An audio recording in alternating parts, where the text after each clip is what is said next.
မိုးရည်ရောက်ပြီဆိုတာနဲ့မိုးကလည်းခံမှန်းခက် traffic ကလည်း next level ပဲဒါကြောင့်ဒီနေ့တော့မိုးရင်းကိုဘလို့ထားချက်ဖြတ်သန်းရမလဲဆိုတာကိုပြပြပေးသားမယ်နော်ရန်ကုန်မိုးကကြိုတင်သတိမပေးတတ်ဘူးနော်ခုနေဘူးနေပေမဲ့လည်းနောက်9မိနစ်နေမိုးရွာရွာနိုင်တာမို့လို့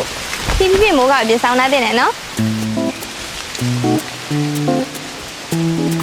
ရန်ကုန်မှာအခက်မသိရင်ရေကြီးတာတို့မြောက်ရိပ်ရှန်တာတို့ဖြစ်တဲ့အတွက်ကြောင့်အလုတ်သွားလောက်လာရေရဲ့ဖြတ်ကူရမယ်ဆိုရင် channel လေးပြန်စေးပါဒါနဲ့လိုရမယ်ရနာပြောက်စေးလေးစောင့်ထားဖို့မင်းနဲ့နော်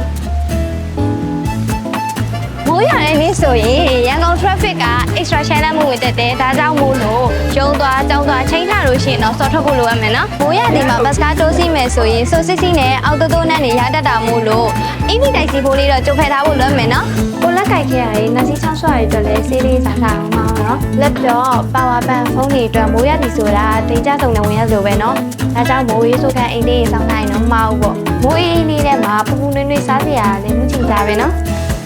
ဟုတ်ပေါ်မာလာချန်ခောက်ဆွဲပြုံးကော်ဖီပူပူဒါတွေကမိုးရစီမှာစားမယ်ဆိုရင်တော့နှစ်တုပ်တာလိုပဲနော်အဲ့ဒါတွေအားလုံးများလိုက်ထဲမှာရှိရနော်